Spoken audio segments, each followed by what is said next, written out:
Hey there, I'm Caroline and welcome to my backyard.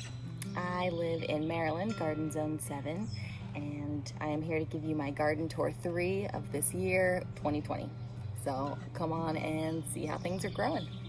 I figured I would start in the container garden section because they get the most sun. These are all of our tomatoes and peppers, and I just wanted you guys to see. Now this is the one that we let have 2 leads, so we let the suckers grow, and just look how many tomatoes. Look at all that. And then we've got some over here. All of this. We've got some more. Anyway, it's exciting to see. We have tried our best to trellis these. We sort of took some old stuff that we had and some sticks that we used just to tie some things up. So we might have to modify as we go, but for now, it's working. And we still have a ton of tomato starts left. If anybody wants any plants, let me know. All right, let's check out the main garden. So as you can see, this trellis has really filled in terms of the peas. Well, really just on this side. And they bloomed yesterday for the first time.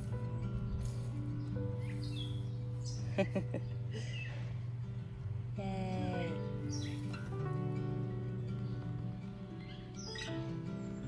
I've been so used to seeing these growing, but no, I honestly just did not think that they were gonna flower. So yesterday it was quite a shocker. So I'm hoping that they produce a little bit more before it gets too warm for them.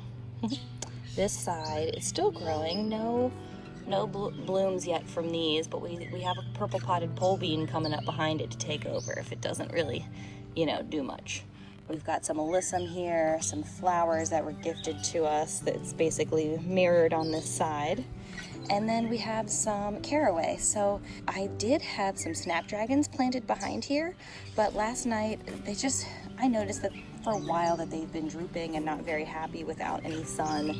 And they've really been outshined by this thing. It's completely blocked out the sun. So I transplanted them over in this bed, as you can see, just because I've got plenty of space out here, and I think they'll be the perfect complement to these giant white morning glory blooms. Since the variety of snapdragon is called snowflake, I am expecting white blooms as well. Now I tried my best to separate them, but the roots seemed pretty fused together, so I just planted them front and center with a few smaller ones on either side. I'd also love to fill in the rest of the bed with baby's breath just to round it all out.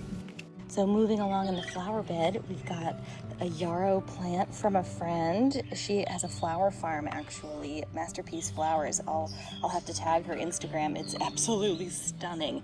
And if you live in the Berlin, Maryland area, which is near Ocean City, you can go check out her flower farm. So you can keep social distancing, happening, and she sells bouquets out of her flower cart. So it's really, really awesome. Let's hop back over here to my herbs. It's been a while since I showed you guys these. Oh, actually, speaking of Crystal from Masterpiece Flowers, she gave me this dahlia tuber. For my birthday, she surprised me with a bunch of little goodies, and this thing seriously doubles in size every day.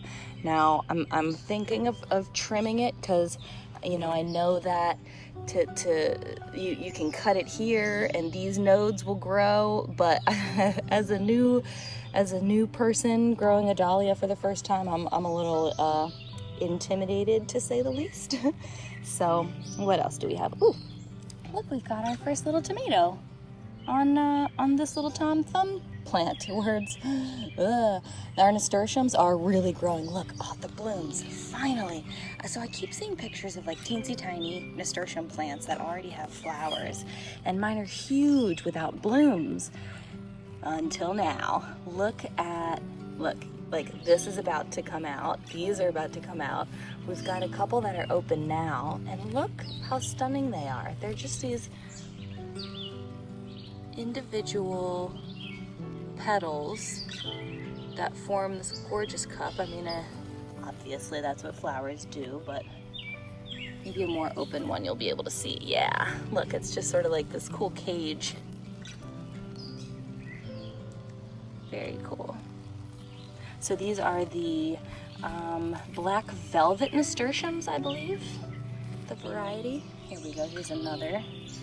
A couple more. So these are edible, actually. They're pretty spicy. I was shocked at how spicy they were. I honestly had to run inside and grab some water because I'm a wussy, but that's fine. So we've got some parsley, cilantro, we've got some oregano growing in here. I ordered some seeds that will fill this one out. That'll be some mint eventually. Rosemary's finally going. We've got some thyme over here. And we've got more thyme in the corner of the tomato beds. Each corner has a little thing of thyme, actually.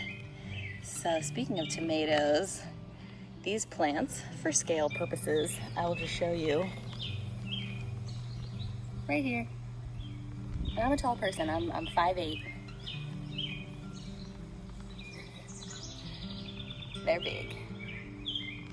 Surprisingly, the ones in front that get the most sun don't have tomatoes starting yet, but the variety, the same variety as the one up on the porch, is all the way back in this corner. These are actually the ones that I'm the most excited about because they're going to be yellow cherry tomatoes. They're called Golden Nugget.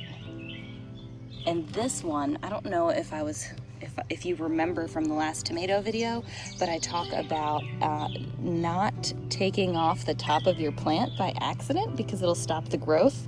That's exactly what I did here. I thought that I clipped a sucker, but I really just stopped the growth of the plant. And it stopped right about here until a new sucker started to form. So we're actually just gonna leave this to continue the growth of the plant. And it's really actually starting to grow pretty fast. It's hard to catch up with these trellises. So I will trim off the other little suckers just before they get too big. But yeah, the plant has been focusing all of its energy on these. The plant next to it looks pretty happy as well. So I'm stoked to see those things. And then these are the Brad's Atomic Grape tomatoes here. We got the seeds a little bit later, a couple weeks later, and then I think it took me another week to get them started. So hopefully they'll catch up. That's what these two are. And the next bed brings us to the peppers.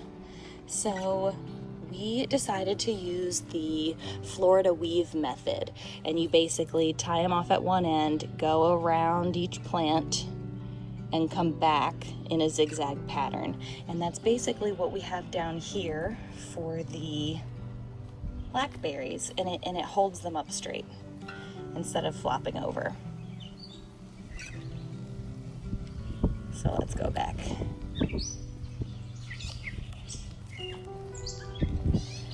So these, my beauties, the jigsaw peppers, have started to bloom as well. Look at these gorgeous purple flowers.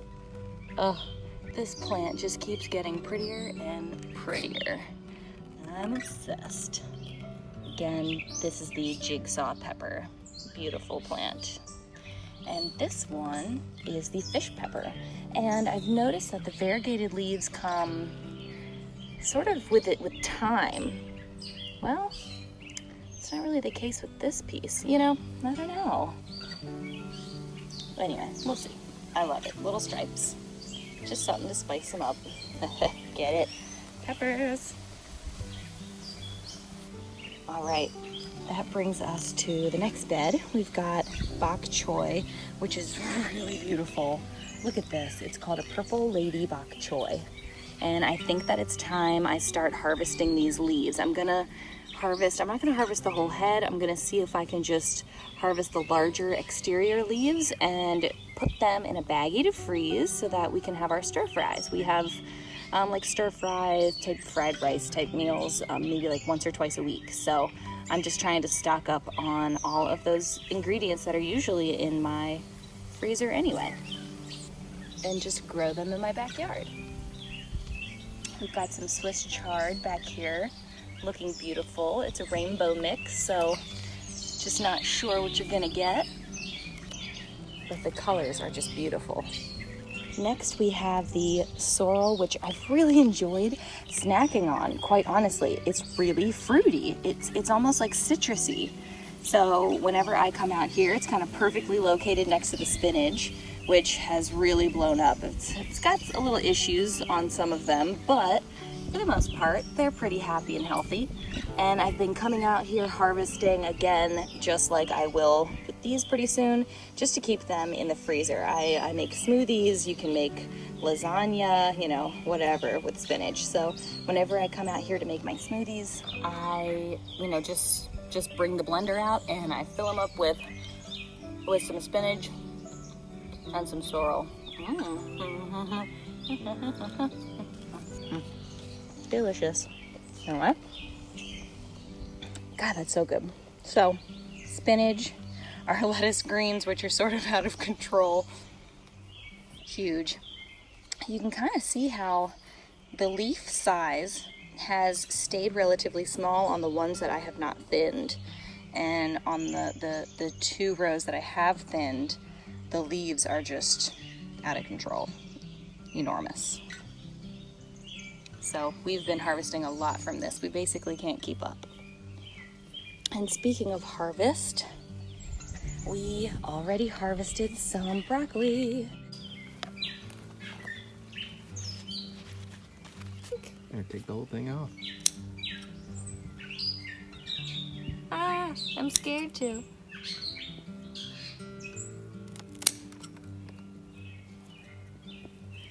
There we go. It started to open up just like this, so we should actually harvest this one today, maybe make some stir fry, or this one went into a big salad. But basically this one is sprouting all up and down the stem. This one looks about ready. Look at that. How cool. So cool.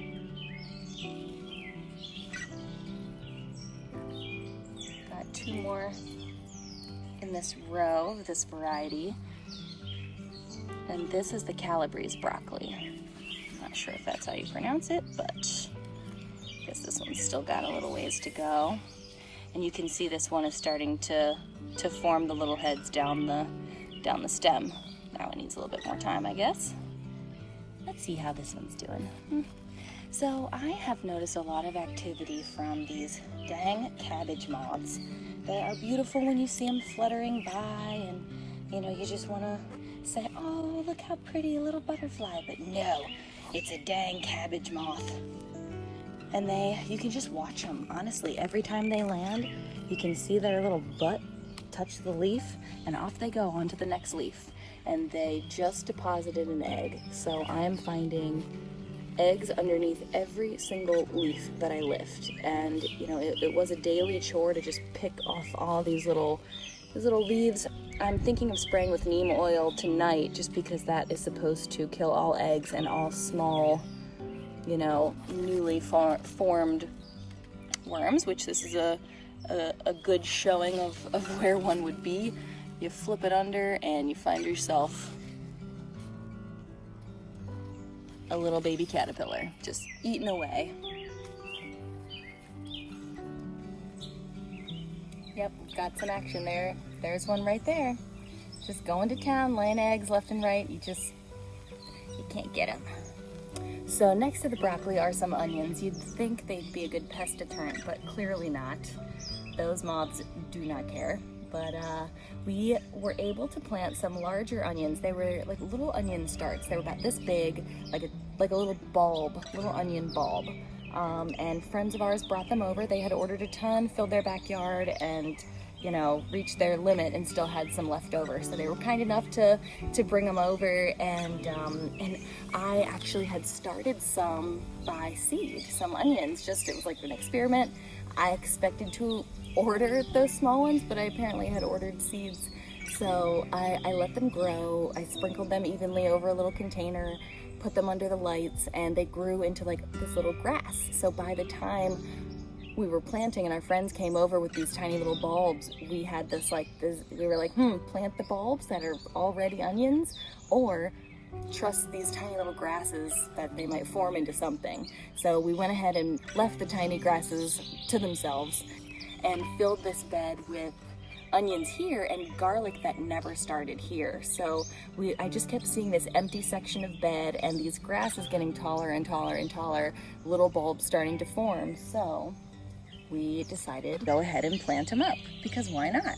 So you can clearly see which onions are older, which ones were planted in the ground in their big bed back here that were already larger to begin with. And then these were the small grasses that we just planted last weekend.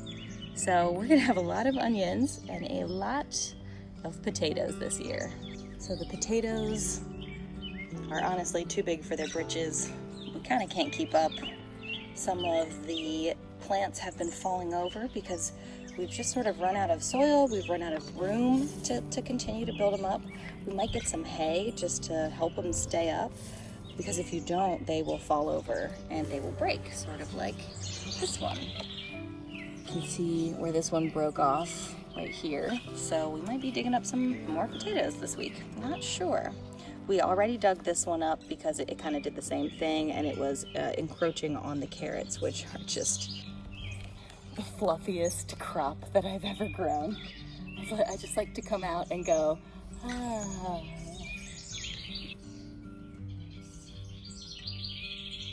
Beautiful.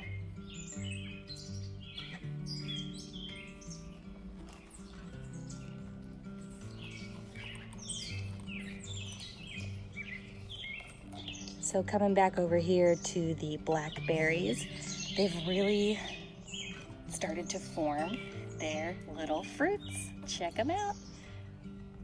They are looking perfect. So I'm gonna have to net these up. I was waiting for these. Yesterday these were still flowers, and I didn't want to, like prevent any pollinators from coming here.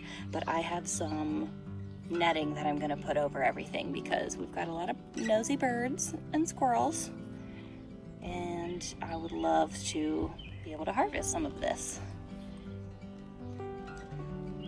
The beets underneath are getting bigger, as well as the radishes. We've been harvesting these French breakfast ones every time we have a salad or, some tacos or something like that. But these, the Chinese red meat radish, has been pretty slow. So let me get under here so we can see if anything's been forming. Let's see. Nope, it's just like a skinny little root still. So we'll give some time on those still. Moving on to the asparagus bed, we actually have a couple more popping up. We have this one here, this little one here, super little baby, and then one back here that broke off. It I believe ran into this. Maybe that got weighed down by some water, so I'm not exactly sure. You're not supposed to harvest asparagus roots for the first 1 or 2 years. You're letting those roots develop, so I'm not exactly sure what is gonna happen with that broken guy. We shall see. The artichokes, however, my goodness. Huge, absolutely huge. More asparagus. And then we've got some hollyhock seeds that are starting to develop, and the sunflowers again. Snapdragons from before starting to bud up a little bit more. And then our eggplant looking honestly the same.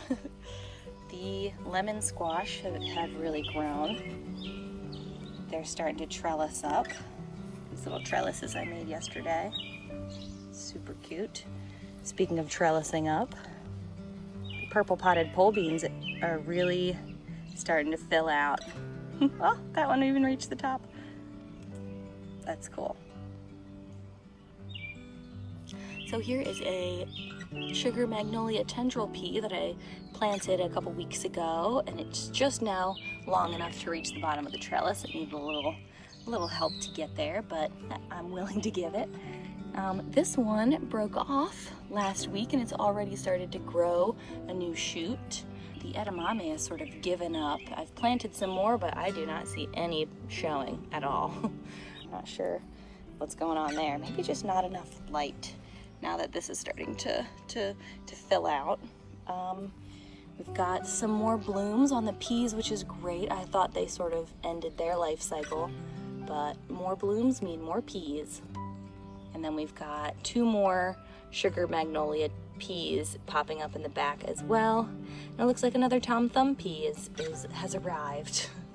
Hopefully we'll get more out of that guy. Moving on, I made another trellis. It's a little big, but use what you got, right? And we've got some melons over here. So these are the miniature watermelon, looking happy. And this is the miniature cantaloupes, which have also started to bloom. A couple of the blossoms have dropped, so I'm gonna have to maybe hand pollinate them. I don't know. Maybe do some more research. And the Boston pickling cucumber is looking big. This other little guy next to it, not so much. And the cucamelons starting to ramble and vine up. I'm out of sticks to finish off this trellis, but I found a couple in the yard and I think they'll do for now until I can build something bigger. Some more flowers to be determined. And then this strawberry cage. So we've already harvested a couple. The first few didn't make it. We had some pests get in here before I made the cage. But you can see them down in there, starting to form. And once they get a little bit more red than that, I will harvest them and sit them in my windowsill because they are not safe overnight. We've got a lot of slugs and they just love the strawberries. So there you have it, June 6, 2020, another garden update.